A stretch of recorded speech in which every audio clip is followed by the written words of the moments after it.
Before we get into today's episode, I have a special announcement that, besides my kids, might be the best thing I've ever created. You want to know the secret to actually becoming who you're meant to be without getting lost in either pure science or woo-woo spirituality? Well, here's the thing.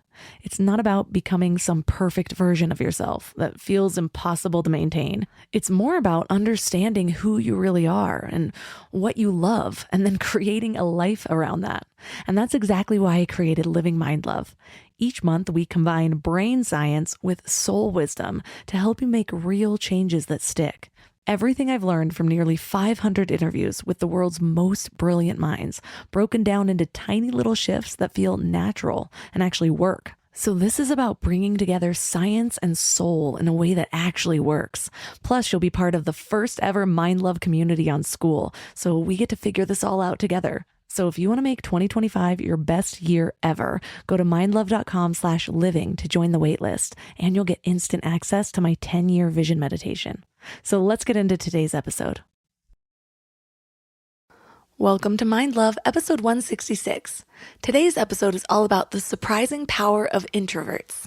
We hear a lot of talk about like the 5 love languages, words and service and gifts and touch and quality time. But introverts and extroverts even need those in different volumes. So like a words of affirmation, introvert would probably love a personal note. Whereas a words of affirmation extrovert might love it if you pull them up in front of the team on Monday morning and say, good job in that way. So even that distinction, we can try to love each other well and then be like, hey, I had great intentions. I thought I was doing something loving, and instead it didn't turn out quite the way I hoped. So I think even subtle things like that, just knowing about each other, can help prevent misunderstandings. Turn up your frequency with Mind Love. Bite-sized brain hacks for seekers, dreamers, and doers. It's time to give your mind a little love with your host, Melissa Monti.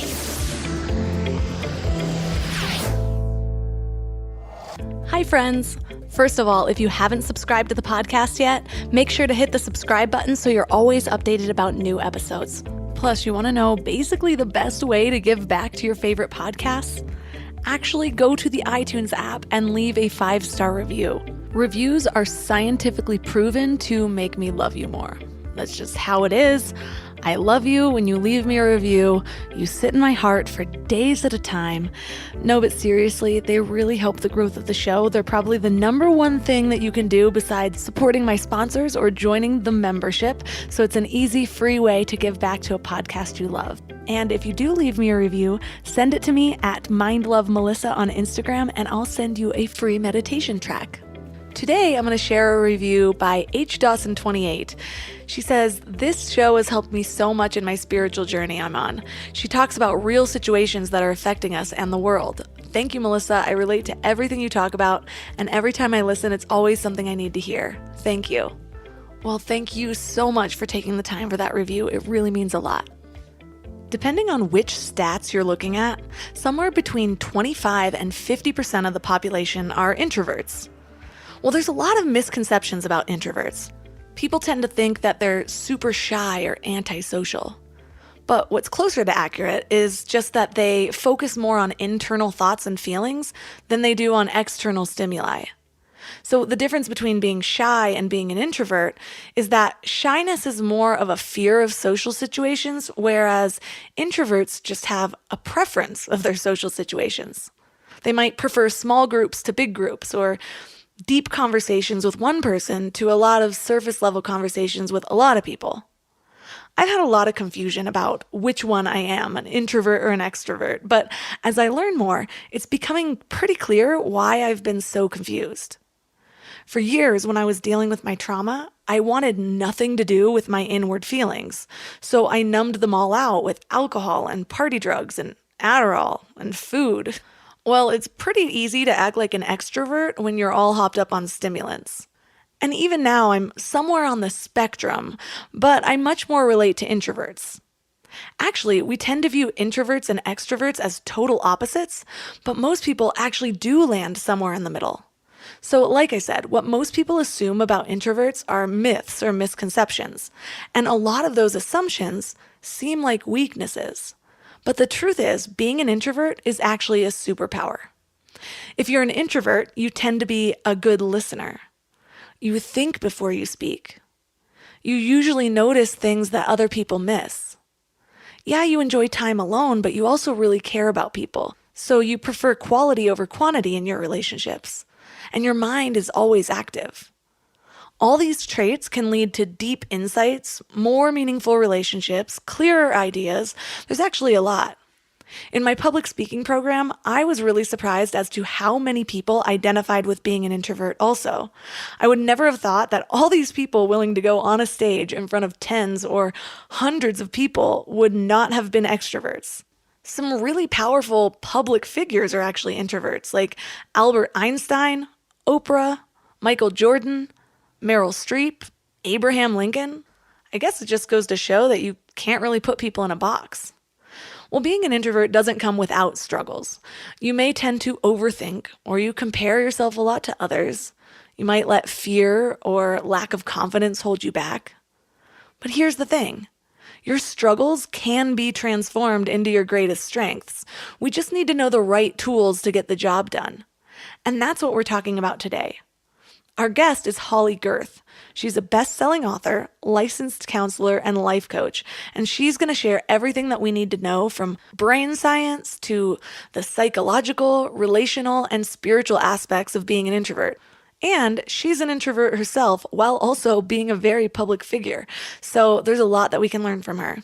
3 key things that we will learn are how introverts and extroverts differ in their nervous system responses, how to beat your struggles and maximize your strengths as an introvert, and the best way for introverts to find meaningful connections.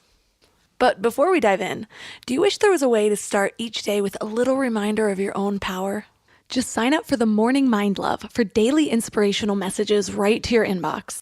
I get messages from people every single day about how the Morning Mind Love is their favorite way to start their day, or that the message that came through is exactly what they needed to hear. It's kind of like your own personal inspiration oracle. Just visit mindlove.com and sign up right there on the homepage. Plus, you'll get some amazing free gifts when you do, like a free guided binaural affirmation meditation designed to rewire your brain to your highest self. And you'll get one of my favorite tools, a booklet of my personal power lists to help you gain clarity and live each day with intention. And it's all completely free. Just go to mindlove.com to sign up. Or if you're out and about, text the word morning to 33777. That's morning to 33777. And now let's welcome Holly Girth to the show. Thank you for having me, Melissa. So first, I'm curious, what got you interested in studying what it really means to be an introvert? Well, I first heard the word introvert in college at a campus ministry meeting, and it was like a light bulb going on in my mind. I thought, there's not only a name for the way I engage with the world, but a lot of other people engage with the world the same way I do too. But for a long time, I only knew one part of the story of being an introvert, which was I didn't love small talk. I knew I wasn't wanting to go to parties every night, but I didn't understand the strengths and the gifts and how it's really wired into us. It's not about small talk. It's about our brains and nervous systems.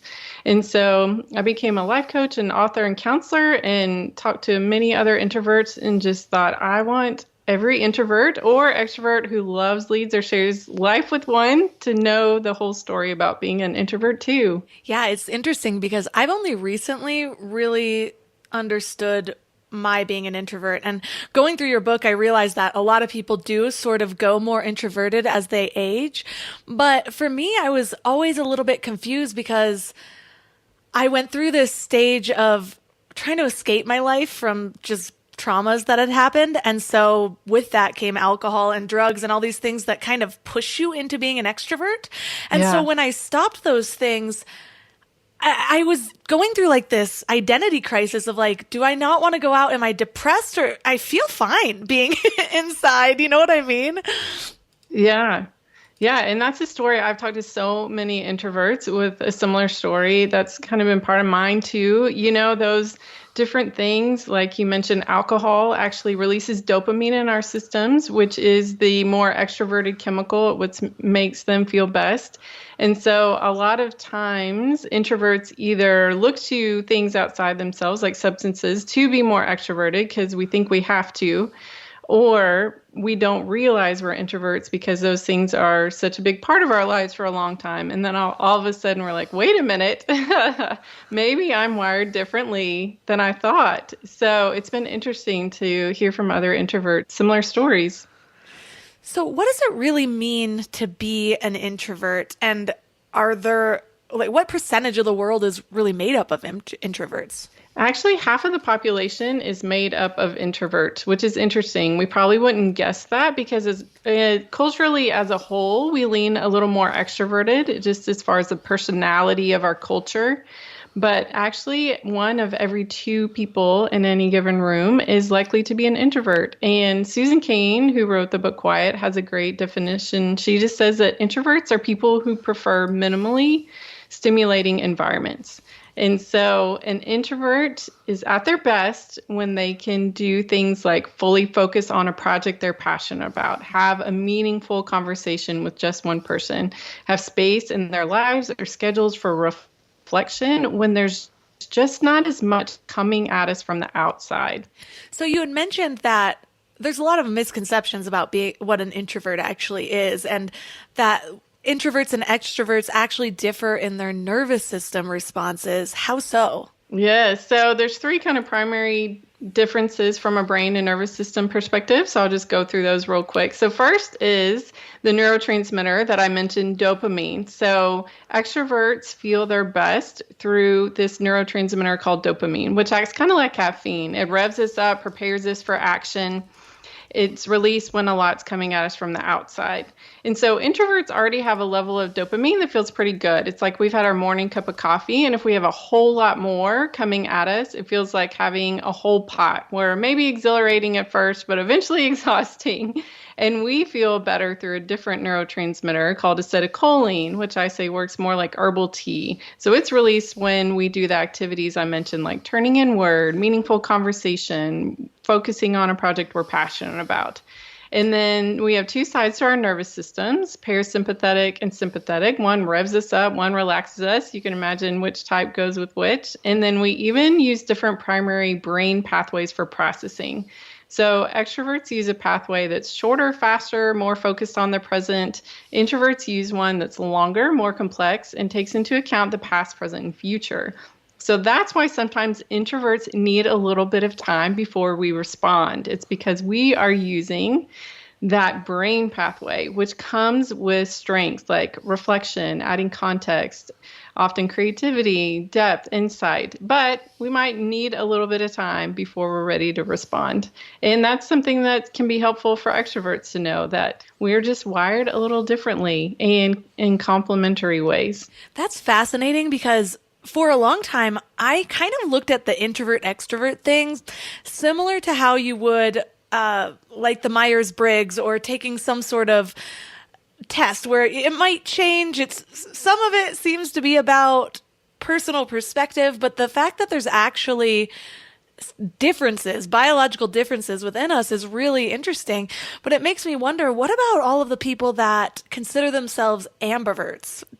Yes, I have a controversial position on this one because I don't really believe in ambiverts. I think that we're all on a continuum of introversion and extroversion. None of us are 100% one or the other. But they've done studies from infants and then followed them into adulthood where they have looked at some of these characteristics, and they stay pretty consistent throughout our lives.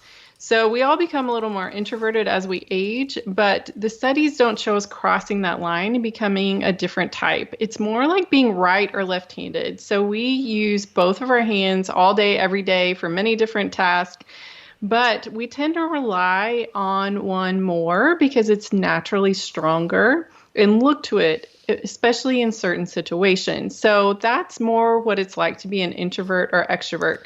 So when it comes to being ambidextrous, being able to use both hands, 1% of the population actually is. And my guess would be it's probably like that when it comes to introvert, extrovert too.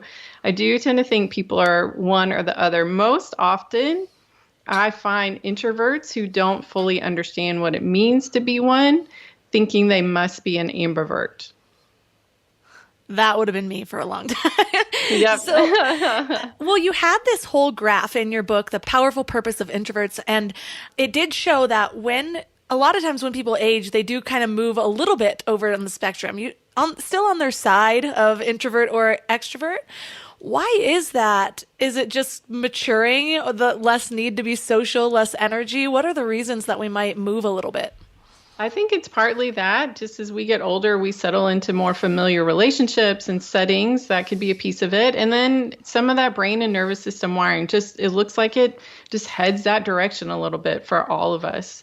And so, yeah, that's an interesting thing. And I've actually had a lot of people say that to me. I'm becoming more of an introvert as I get older. And it's true. Yeah, for me, I think it's because when we're younger, there's so much about external experiences that help us figure out who we are. As I said that, I was arguing with myself in my head because I think we can be taught a different way, but most of us really aren't. And so most of my early 20s, my late teens were like looking to other people and wondering, is that who I am? Is this what I like? Instead of going inward and figuring that out myself, which is something I will do differently with my child, or at least try. But then as I'm older, it's like I know those things already. I don't need to go try this type of concert that I already know I don't like, or this party that I already know I don't like, whereas I would have maybe said okay for the social experience back in the day.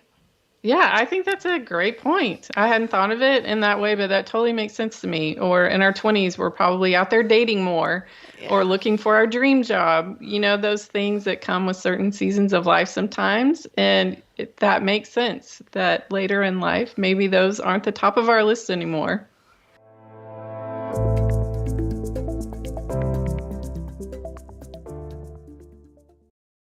Before we go deep today, I want to give you a little gift, and I want to give it to you every single day. It's called the Morning Mind Love. I know how life can be. You're all fired up after an inspiring episode, and then a new day or a new challenge comes at you, and it's just hard to keep up that energy. Well, the Morning Mind Love is kind of like an oracle from your higher self to help you start each day with a positive focus. Plus, when you sign up, you get 2 free gifts, a 30-minute binaural meditation and 30 days of journaling prompts to help you remember who you truly are. And it's all completely free. So join over 9,000 people and go to mindlove.com to sign up, or text the word morning to 33777. Let's talk about legacy for a minute. We're all working so hard on personal growth and building better lives and creating something meaningful. But how do we protect everything we're building? Look, I know life insurance isn't the sexiest topic, but it might be one of the most loving things you can do for your family. We kept putting it off. It's funny how things never feel like a priority until you need it, which is the total wrong way to approach life insurance. But now that we have kids, there is no way I'm taking a chance that they won't be taken care of if something happens to me. So suddenly, this was our number one priority. And SelectQuote makes it surprisingly simple. They're one of America's leading insurance brokers with nearly 40 years of experience helping over 2 million customers. What makes them different is just how personal it is. Their licensed agents take the time to understand your specific situation so that they can find you the right coverage. We're talking 15 minutes to get exactly what you need. And I love that they actually reward you for all the self-work you're doing. So if you're in good health, you could get same-day coverage for up to $5 million. No medical exam needed. And it's way more affordable than you might think. Coverage up to $1 million could cost as little as $20 per month. So get the right life insurance for you for less at selectquote.com/mindlove. Go to selectquote.com/mindlove today to get started. That's selectquote.com/mindlove.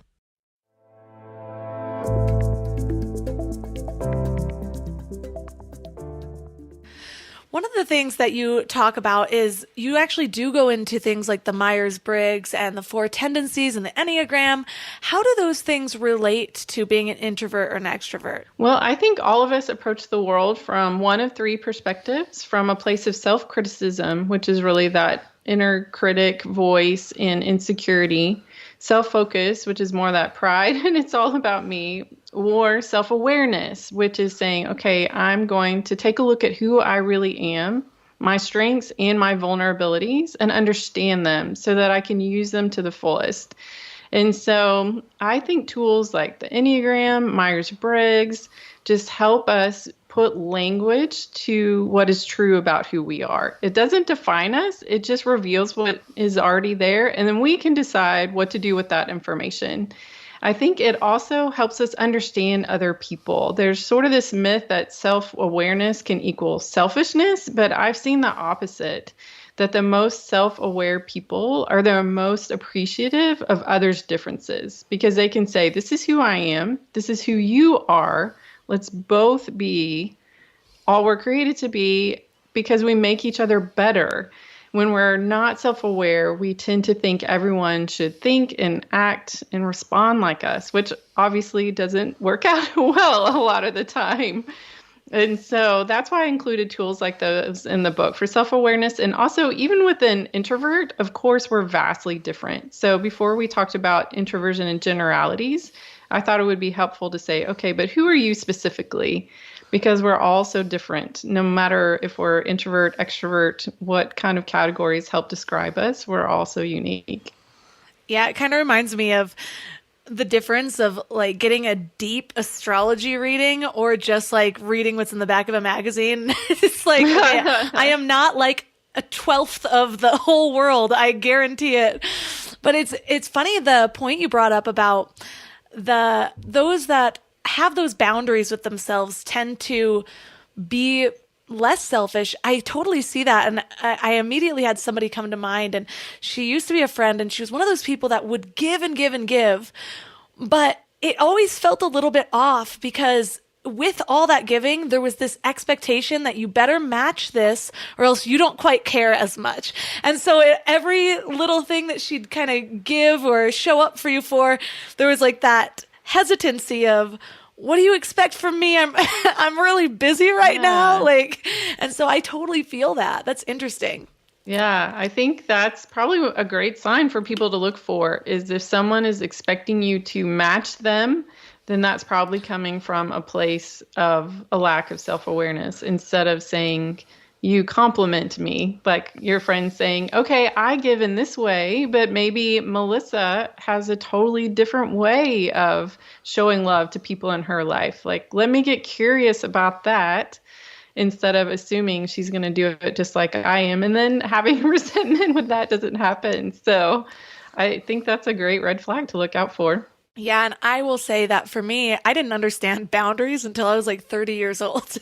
And when I actually got boundaries, I was able to show up for other people so much better because I wasn't exhausted all the time. And I wasn't trying to give in all the ways that I can now actually identify the meaningful ways because, like you said, I am more aware of who I am, which makes it easier to be more aware of who other people are, and it makes it easier to show up for them in the way that might mean something to them rather than just like throwing gifts at them or just like trying to be there or whatever whatever happens. Yeah, or even we hear a lot of talk about like the 5 love languages, words and service and gifts and touch and quality time. But introverts and extroverts even need those in different volumes. So like a words of affirmation, introvert would probably love a personal note. Whereas a words of affirmation extrovert might love it if you pull them up in front of the team on Monday morning and say, good job in that way. So even that distinction, we can try to love each other well and then be like, hey, I had great intentions. I thought I was doing something loving, and instead it didn't turn out quite the way I hoped. So I think even subtle things like that, just knowing about each other can help prevent misunderstandings.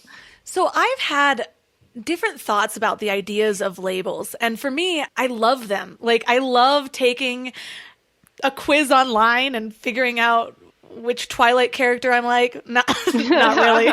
Not really. I go deeper than that. But I don't know why that just popped into my head, but I love those types of identity assessments like the Enneagram, like the love languages. And I've also thought at times, there have been times in my life where I'm like, well, I'm an introvert, I'm not going to do that. Or I'm this, I'm not going to do that. Where's the line of using a label like this as a way to better know yourself, or as almost like a superpower, something that helps you in your life versus something that limits you and holds you back? Yeah, I think asking myself, am I avoiding or ultimately engaging with my life in the way I want to be? And so if every time someone experiences fear, they pull the introvert card, then that's probably avoidance. And of course, all of us do that from time to time. And interestingly enough, I've discovered through this process, so introverts sometimes avoid people, but extroverts sometimes use people to avoid themselves. Ooh. So flipping that, am I always with people in order to avoid some things in my internal world for extroverts? Or am I strategically choosing, say, not to go to an event because something else matters more to me, or because I know I'll be wiped out and my kid needs me tomorrow? Does it ultimately lead me, this decision, to a more engaged, abundant life? Or does it reflect a pattern of withdrawal? So I think that distinction is important, because a lot of times introverts say, oh, I'm not allowed to spend time alone, like I'm isolating myself. But if that time alone is part of a rhythm of pulling back and then re-engaging, then that's healthy. It's only if we are constantly withdrawing and living a life where we are not engaged in the way that we want to be. So I think just pausing and asking, what's the ultimate result of this decision? And does it align with what matters most to me? Can be a helpful distinction. So say you're an introvert and you're ignoring all of the things that introverts should do. You're just like going about your life, kind of like basically my entire life until I was understanding that this is who I am. What are some of the things that we need to look out for? Or what are some of the consequences of not sort of tailoring your life to what might be best suited for the way your nervous system does work? Yeah, I lived that. Especially when I first started publishing, I just told myself, I have to be an extrovert now. I have to do all the things for all the people all the time, everywhere. And so, especially with speaking invitations, I started getting asked to speak a lot, and I said yes to all of them. And after a few years, I was at this conference where I'd been at the keynote, and in the Sunday morning service, I couldn't stop crying. And faith's important to me. And I felt like God was saying to my soul, go home. And I knew he meant get on a plane, go home, take a nap, but also go home to who you really are, to your truest self. And I think we can all lose that from time to time, even with the best of intentions. And so I pushed myself to the brink of burnout. I've struggled with anxiety and depression off and on most of my life. It pushed me back into that. So I needed to go home and see a counselor and my doctor and cross some things off my schedule and reflect and say, how can I learn to start strategically saying no, and also tell the people in my life I'm not okay. So that's what I did. I just told them, like, I'm not okay. I can't keep living this way. And so over about a year, I just reevaluated what I needed as an introvert. That was such a big part of it. And so instead of speaking all the time at big events, which no one is right now, I do things like this, where it feels like a one-on-one conversation. So it's a great fit for me as an introvert. It feels very different than engaging with a crowd for a whole weekend. And just saying, what do I need in my life? I need time to exercise. I need space to think. I need people in my life to have meaningful conversations with. So I think that's the biggest risk for us, is just burnout and coming to a place where we push ourselves into some unhealthy things because we're in pain and trying to be someone we're not, and just finding our way home to our truest selves. So how do we start to find that solitude strategically, to where we're not missing out on things, we're not holding ourselves back, we're not using it as a crutch, and a lot of us still building businesses, like it can seem sometimes that what we see everybody else doing is the only way to success, but there are a lot of ways, like you mentioned, to continue to build that business, gain a new audience, whatever it has whatever serves your type of business, or if you're not an entrepreneur, even just relationships and things like that. So where do we start to find that in a more strategic way? Yeah, well, I think for solitude, it's scheduling it into our calendars like we would an important meeting, and just starting to do that as a practice. There's been a ton of studies that introverts and extroverts just need that time to reflect.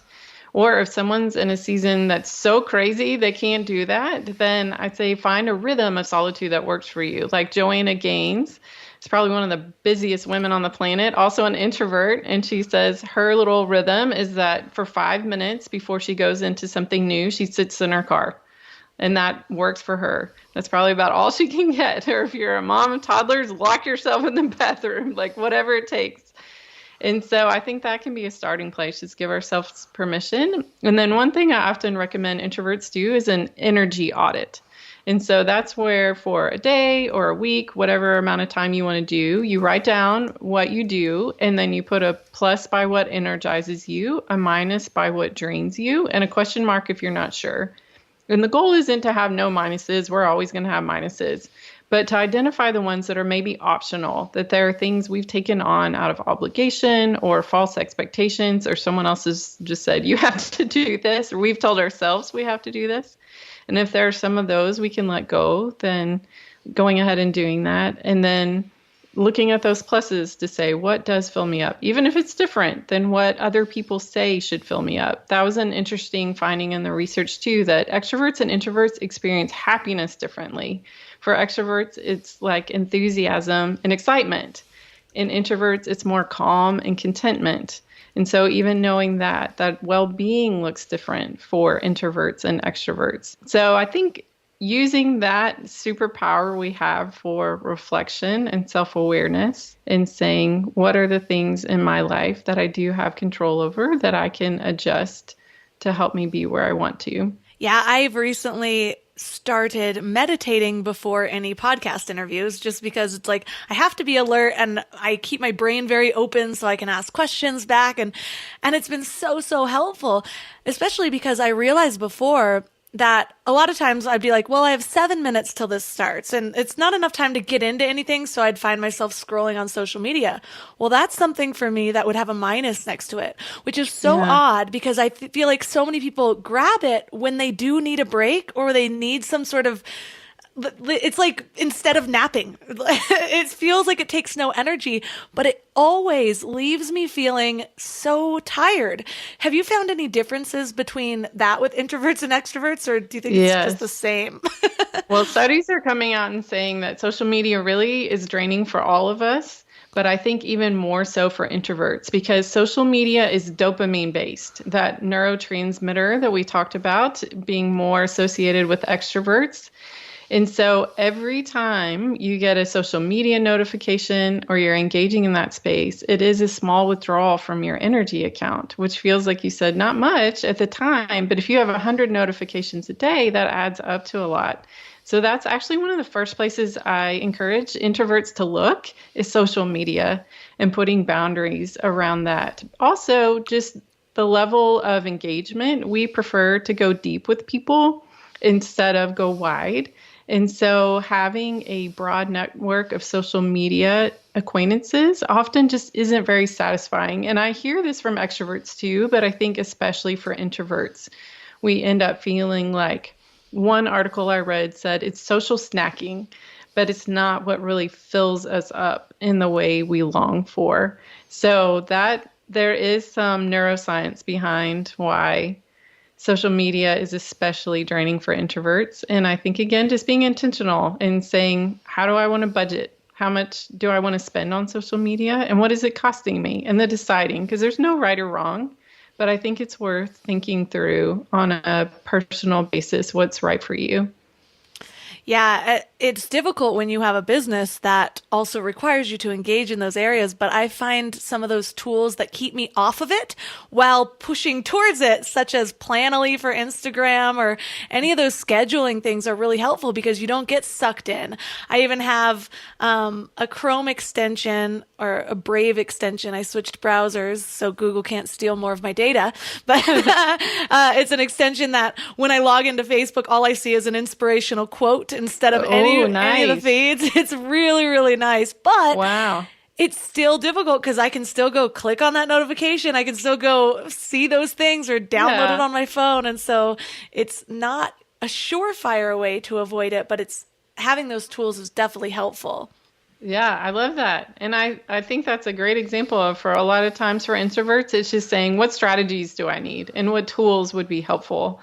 And those are great ideas. I'm going to go check those out. I didn't know about that one where you can just see the quote on Facebook. That sounds awesome. It's called Newsfeed Eradicator, but it's really, really helpful. And I didn't really think about that idea of like introverts wanting to go deeper. And that makes total sense because what I found is I'm the type of person who, when I see something that I have questions about, I will respond and it will start this long conversation. But because you're not face to face, there's none of that empathetic connection. And so it ends up being a lot more prime for a fiery conversation, which I absolutely despise on social media. You know, I'm like, this is not why I'm here. You just stole my day. It's like, how do I exit out all awkwardly? Yes, we have all been there, especially lately. So what about when it comes to personal relationships? I know that a lot of introverts have talked about having a hard time making new friends because a lot of times it does take that extroverted attempt of like, I mean, I'm kind of bold with it now. I've moved around a lot since I was little. And so I literally will move to a new city and like find a group on Facebook and be like, who wants to be friends? Or like co-working space. But that's been something that I've cultivated over years and years and years. And a lot of people aren't comfortable doing something like that. So how do you recommend for people to build meaningful connections when it might be a little bit more nerve-wracking than it would be for an extrovert?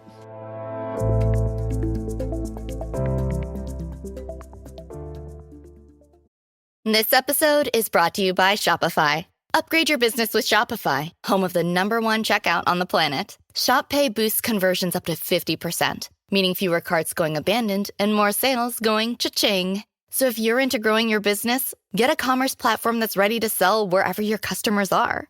Visit Shopify.com to upgrade your selling today. This episode is brought to you by LifeLock. The holidays mean more travel, more shopping, more time online, and more personal info in places that could expose you to identity theft. That's why LifeLock monitors millions of data points every second. If your identity is stolen, their US-based restoration specialist will fix it, guaranteed or your money back. Get more holiday fun and less holiday worry with LifeLock. Save up to 40% your first year. Visit LifeLock.com/podcast. Terms apply.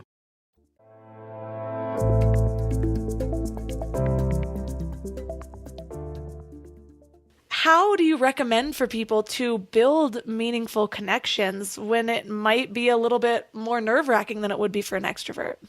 Yeah, well, I think first shifting our perspective, like we've kind of been talking about, from quantity to quality, because it seems like I should go out and try to make as many friends as I can, which can tend to lead us to social media or somewhere like that.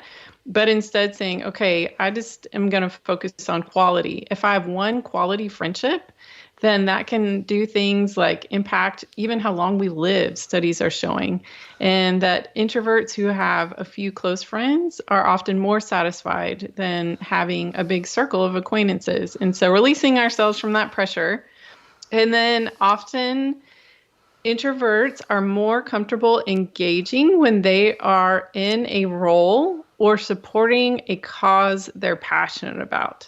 So I'd say look for a place where you can be in a role or supporting a cause you're passionate about. So volunteering at a local nonprofit would probably be a place where an introvert feel more comfortable than like going to a cocktail party where it's just small talk the whole time. And this can apply to extroverts too. I don't know if anyone really loves that, but I think especially for introverts that we often see introvert leaders who get mistaken for extroverts because they're in that zone. I call it the zone of brilliance and belonging. They're in a role and supporting a cause they're passionate about.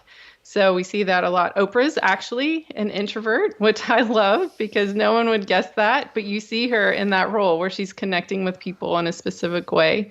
You know, Jerry Seinfeld, there's some Michael Jordan, Abraham Lincoln, many authors. So just saying, what am I passionate about? And what role do I really enjoy fulfilling, whether that's an upfront leadership role or it's a behind the scenes, make stuff happen role, and plug in there. And then the connections tend to naturally unfold and you have that common ground already. And so I think that's a big part of it. And then actually what you said, you invite people to be friends. You did it through writing first. Yeah. Which I think is a great tactic too. And so I love that. Like put it out there in writing somewhere instead of saying, okay, I have to go to this party with this huge crowd of people in person. I'm going to post something or I'm going to text. I'm going to use writing to extend the invitation because our brains use different areas for verbal processing and written communication. And the written tends to be stronger for introverts. And so especially when we're in a fear-inducing situation, if we can use writing, that can be a helpful tactic to get us to go ahead and pull the trigger instead of feeling more uncomfortable in a different kind of situation. That's so true because I actually just recently did it because I just moved from LA to Big Bear in the mountains. And I know a couple people up here, but I have been craving those meaningful connections. Like I just want that one girl that will like come over and like have tea with me and watch The Bachelorette, you know, like that kind of friendship. And so I found this group and I was just like, hey, I'm new here. I need friends. And I actually got a few people that reached out to me. And it was funny because the introvert side of me like kicked in. I saw that I got notifications from like in Messenger and I like hesitated to read them because I'm like, this is where the connection comes from. And it took me like a day and then I just went in and was like, okay, yeah, let's grab coffee or something. So it's funny. But one thing I've realized is that we tend to naturally kind of compare ourselves to others on all the levels, whether we're introvert or extrovert. And I know that for a lot of introverts, depending on how they've framed that idea of being an introvert in their mind, they feel like maybe they're comparing themselves to extroverts and maybe the extroverts are the fun ones. So what do I really bring to this relationship? So what are some of the powerful things that extroverts add to a relationship that might be even more beneficial than that fun extrovert that they might be comparing themselves to? Yeah, well, I think especially in our current culture, when we think about what introverts bring, I think the ability to listen well is so powerful. It's so loud right now, and it feels like it's just hard on us because of that. And I think the introvert ability to just listen well is powerful. Like when you think about what makes someone feel truly loved and valued and seen, so much of it is listening. And there's a lot of pain in our world that needs to be heard in a meaningful way. And I think introverts have the capacity to do that. I think our capacity for reflecting instead of reacting, which sometimes frustrates us because we get in the car and think of what we wanted to say and are like, man, but really that's a strength. We see right now a lot of reacting, a whole lot of reacting and destructive things happening out of that, broken relationships, misunderstandings, division. And I think that capacity to pause and reflect and be intentional with our words and our actions is powerful and can be really healing.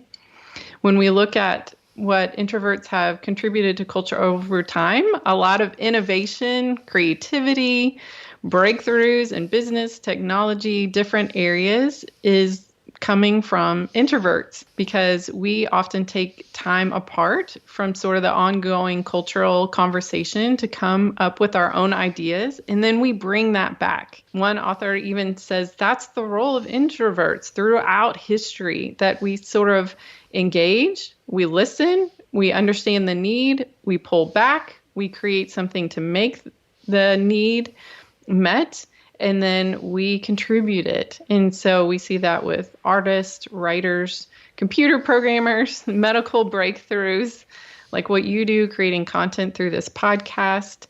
And so I think that even if the creator isn't always as visible, the introvert isn't always as visible, there are a lot of valuable contributions that introverts have made. And then I think for all of us, what we talked about, relationships, just being a reminder that it's not about quantity, that it's about quality. And I sent out a survey to my blog subscribers asking, are you an introvert or extrovert? What's your biggest struggle as an introvert or extrovert? So I got over 2,000 responses the first week. 73% of my people are introverts, but the extroverts said their biggest struggle was loneliness, which I did not see coming. And so I think introverts can assume, oh, extroverts don't need me. But what extroverts kept saying was, I know a lot of people, I have a lot of people in my life. I just wish I could go deeper with someone. And they can, but it doesn't always come naturally to them. It comes more naturally to introverts a lot of the time.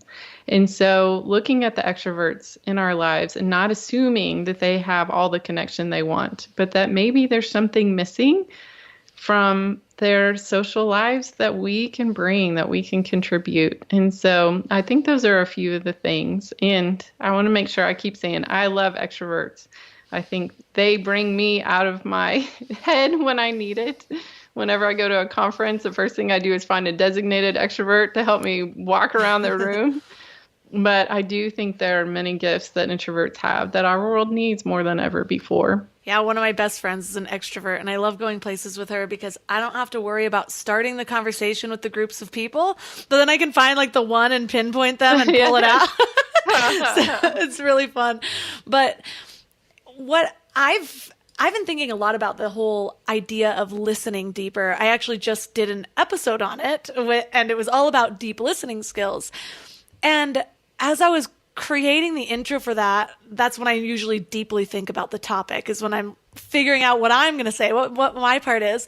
And this idea where a lot of times we think a meaningful connection means that somebody really knows who we are. But I've figured out that in almost all of my deepest connections, it started out by me first really trying to know who they are. And the reason is it's almost like you don't start a deep friendship by just like sticking your talons in somebody else. You know what I mean? Yeah. Like it's first like digging out of them and seeing who they are. And even just that, even if you don't even share anything about yourself back yet, that for me creates such a feeling of companionship or knowing or understanding, because I know this person, not much changes in my feelings when they fully know me. It does over time, of course, because then it's this back and forth. But to start like feeling that loneliness and to start out by saying, well, how can I heal this by first giving what I need myself, giving that sense of receptiveness or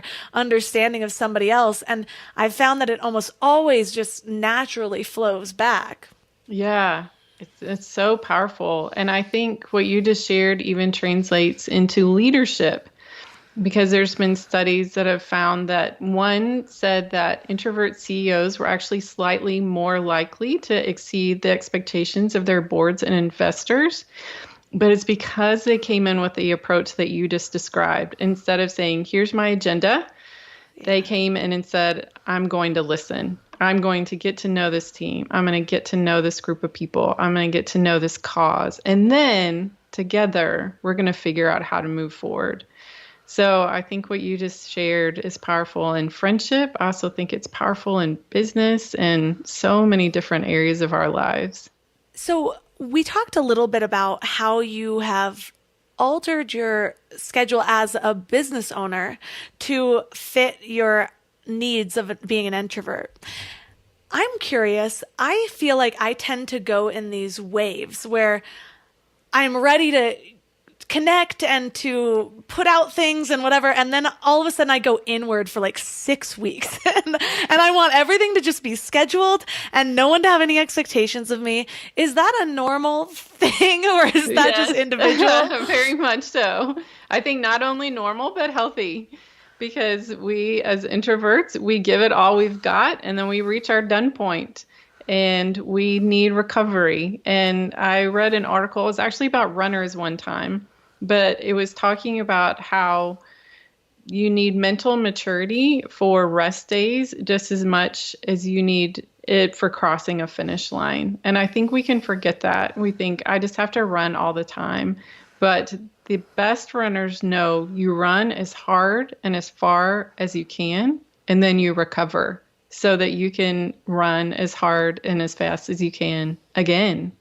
And so I think that is a rhythm that makes a lot of sense, not just for introverts, but especially for introverts, and not feeling any guilt or hesitation about that. I'm in a season like that. I just launched a book. I was out front all the time. And it was exhausting. And so I'm calling it a semi-sabbatical, which I don't even know what that really means. But it means I get to pull back for a while and process and reflect and refuel. And then I'll be ready to go again. So I think that's wisdom for you to be doing that. And I think there's just something so powerful about mindset shifts about things. So I find it really important I audit my thoughts a lot. I've brought a lot of self-awareness to them. And so I could sit here and be like, I just can't keep up with these other people. What are they doing? Which, first of all, by the way, you never know if they're having their team handle 6 weeks of their stuff and it just looks like all this pre-recorded stuff is. So never compare what you think is going on with what actually is. But also, that doesn't serve me at all. There's nothing about beating myself up for needing that downtime that serves me or my purpose. And just understanding that, oh, there might be a reason for this. Maybe it helps you to look into that reason and find something concrete outside of yourself. Maybe it just helps you to decide to say, this is how I'm feeling, and I'm going to honor my needs, and that's perfectly okay. I don't need a reason beyond that. So understanding how you are framing what you're doing and how it's going to serve your next move forward can be really, really important. So thank you so much for everything that you've shared today. It's been so enlightening. I thought I knew a lot about being an introvert until I read your book, and I realized I hardly knew anything. So for listeners that are interested in learning more, where is the best place for them to connect with you online? They can find me at holleygerth.com, and it's HOLLEYGERTH.com. And I have a little 1-minute quiz over there right now called What % Introvert Are You? So everybody's got a little introvert in them. So if you want to hop over there and take that, you can find out. And it's fun to find out what your friends and family are too. Awesome. I'll make sure to link to that in the show notes. And thanks again. Yeah, thank you. All of the links from this episode will be at mindlove.com/166. So the challenge this week is for the introverts. First, if you're on the fence and you're like, I'm not really sure if I'm an introvert, that's your first step. Find a test online, go over some of the things we talked about in this episode, and figure out where on the scale you feel like you may land as an introvert. The way I like to do this is the most helpful for what I'm going to challenge you with moving forward. Just start to write down all the traits that you think make you an introvert.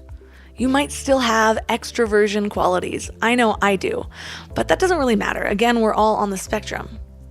Because it's not like we're trying to figure out, hey, which box do I fit into? It's more like we're trying to figure out which of my qualities are introverted. Now, where are these qualities holding me back and where are they moving me forward? So I like to notice my superpowers first because I find it is a lot more motivating. But for some people, it might be easier to find the things that hold them back because that's how they're used to thinking. Whatever you want to do. Well, when you start to see the ways that being an introvert might be holding you back right now, I want you to challenge some of those things. See the positive spin that you might have on it. So maybe you don't like being around big social situations, so you've thought of yourself as antisocial. But what situations do you like being around? Where do you like to connect with people, or how do you like to connect with people? And when you do that, What are some of the benefits of connecting with people in those ways? And go through the list. Which step is holding you back? How can you reframe that? And what are the benefits of the way that you prefer to work? Reframing our lives in this way can help us to change the way that we see ourselves.